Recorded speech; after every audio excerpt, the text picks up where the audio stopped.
Salam, selamat pagi Bapak dosen dan teman-teman. Salam sejahtera untuk kita semua.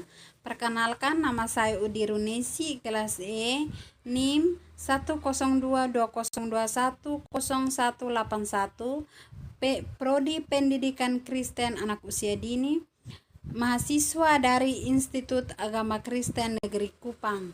Baik, di sini saya akan membahas tentang agresi pengaruh lingkungan. Secara umum, arti agresi adalah suatu perilaku yang secara sengaja bermaksud untuk melukai atau menyakiti orang lain, baik secara fisik maupun secara verbal. Perilaku ini sering dikaitkan pada sikap anak.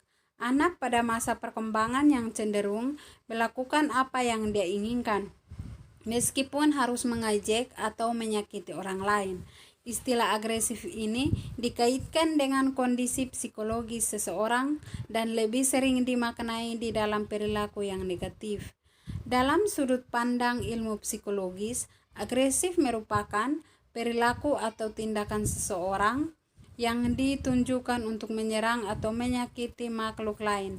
Umumnya, sifat agresif ini sering terjadi pada masa rentang 3-7 tahun, di mana menjadi salah satu tahap perkembangan yang sering menimbulkan masalah, bahkan tidak hanya di rumah maupun di sekolah saja.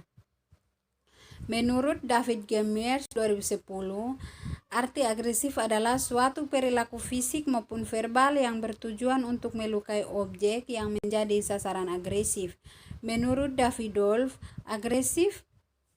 arti peresif adalah suatu agresif tindakan makhluk hidup yang ditujukan untuk menyerang dan menyakiti makhluknya, baik secara verbal maupun non-verbal. Menurut Robin Baron, agresif adalah tingkah laku individu yang bertujuan untuk melukai atau mencegah individu lain yang tidak menginginkan datangnya tingkah laku tersebut. Agresif adalah suatu sifat atau nafsu untuk menyerang, cenderung ingin menyerang sesuatu yang dianggap sebagai hal atau situasi yang mengecewakan. Menghalangi atau menghambat perilaku agresif dapat dikenali dengan memperhatikan sikap dan tindakan seseorang dalam kehidupan sehari-hari. Menurut Boer dan dalam Boer Sikemat, adapun ciri-ciri perilaku agresif adalah 1. Mengekspresikan perasaan tanpa mengendahkan bahkan menyinggung perasaan orang lainnya. Yang kedua, mata yang tidak ekspresif, ingin merendahkan atau melotot serta memalingkan muka ketika berbicara. 3. Lebih banyak berbicara dengan cara yang cepat serta membicarakan hal-hal yang berkaitan dengan dirinya sendiri. Yang keempat, seringkali membanggakan dirinya sendiri, apalagi ketika dipuji orang lain, namun cenderung untuk membuat orang yang memujinya secara tersinggung. 5. Memiliki sifat sok tahu, dari mana mencoba untuk memberikan opini atas semua hal menurut sudut pandang mereka sendiri dan seringkali membenarkan pendapatnya sendiri. Yang kelima, faktor genetik. Faktor genetik anak adalah dapat dilihat dari faktor genetik dan hereditaritas yang saling berkaitan dengan lingkungan anak. Hereditaritas merupakan faktor utama yang dapat mempengaruhi perkembangan anak. Orang tua sangat berperan penting untuk mengembangkan serta memberikan lingkungan yang baik sejak anak berusia dini, karena anak memberikan dampak yang baik untuk masa depan. Jenis kelamin terhadap perilaku agresif anak usia dini yang berusia 4-6 tahun yang sedang menempuh taman kanak-kanak. Subjek dalam jumlah anak laki-laki dan perempuan. Empati diukur menggunakan Teker Behavior Rating From atau TBRF yang dimodifikasi dari TBRF yang disusun oleh Jacob 2005. Sedangkan perilaku agresif anak diamati menggunakan behavior checklist yang disusun berdasarkan kategori perilaku agresif dari Ostroff dan Keating 2004, yaitu perilaku agresif fisik, verbal atau non-verbal, dan rasional. Agresif ini menunjukkan bahwa terdapat peran empati dan jenis kelamin terhadap perilaku agresif pada anak usia dini.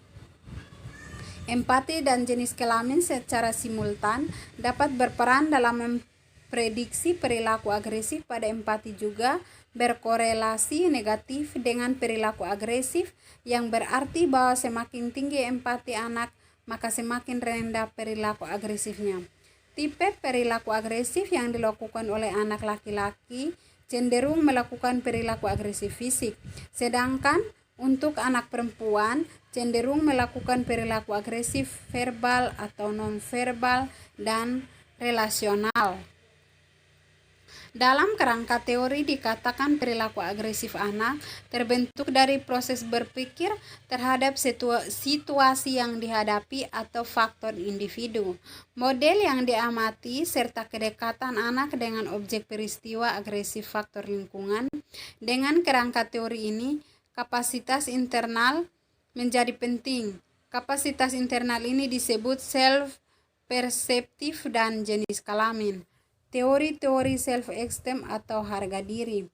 Perkembangan self-esteem para individu dimulai sejak kanak-kanak hingga dewasa, hanya saja mengalami penurunan pada masa remaja. Perkembangan self-esteem bukanlah merupakan faktor yang dibawa sejak lahir, melainkan faktor yang dapat dipelajari dan dapat dibentuk. Pandangan tentang sistem ini berkembang terhadap sepanjang pengalaman hidup seorang individu. Teori-teori perilaku agresif. A. Teori insting adalah manusia memiliki insting bawasan secara genetik untuk perilaku agresif. Teori ini memiliki 4 unsur, yaitu 1. Mempunyai tujuan untuk mencelakakan. 2. Ada individu yang menjadi perilaku. 3. Ada individu yang menjadi korban untuk menerima tingkah laku. 4. Ketidinginan korban untuk menerima tingkah laku. B. Teori frustasi agresi ini menjelaskan tentang hasil dari dorongan untuk mengakhiri keadaan prestasi seseorang sebagai reaksi terhadap peristiwa yang telah terjadi. C. Teori belajar sosial menjelaskan bahwa perilaku agresif sebagai perilaku yang dipelajari. D. Teori perilaku kognitif menjelaskan tentang reaksi individu terhadap stimulus agresif yang sangat tergantung pada cara stimulus yang diprestasikan oleh individu. E. Perilaku agresif sebagai dorongan yang berasal dari luar. Teori ini memiliki pandangan tentang perilaku agresif yang tidak berhubungan dengan insting, namun ditentukan oleh kejadian-kejadian eksternal. F. Perilaku agresif sebagai perilaku katarsis menjelaskan tentang perasaan emosi yang dapat dikurangi melalui pengungkapan agresi. Stabilitas dan konsekuensi self-esteem. Berdasarkan pendapat dari Coppersmith 1967 bahwa individu yang mempunyai self-esteem, individu yang punya self-esteem positif, individu yang memiliki sifat-sifat yang mandiri, kreatif, yakni yang penelitian serta gagasan-gagasan sendiri. Sedangkan konsekuensi self-esteem menurut Susianto 1993, gaya hidup adalah perilaku seseorang yang ditunjukkan dalam aktivitas minat dan opini, khususnya yang berkaitan dengan citra diri untuk merefleksikan status sosial. Perkembangan self-esteem adalah dilihat dari neuroscience yang terdiri dari evaluasi positif dan negatif tentang diri sendiri yang dimiliki seseorang. B. Aspek-aspek self-esteem berartian adanya kepedulian, penilaian dan afeksi yang diterima individu dari orang lain yang menunjukkan penerimaan dan popularitas individu dari lingkungan sosial. Kekuasaan, kemampuan untuk mengatur dan mengontrol tingkah laku, pendapat, pengakuan tingkah laku dari orang. Kemampuan adalah keberhasilan dalam memenuhi tuntutan prestasi yang ditandai dengan keberhasilan. Baik, ini presentasi dari saya. Terima kasih, Tuhan Yesus memberkati.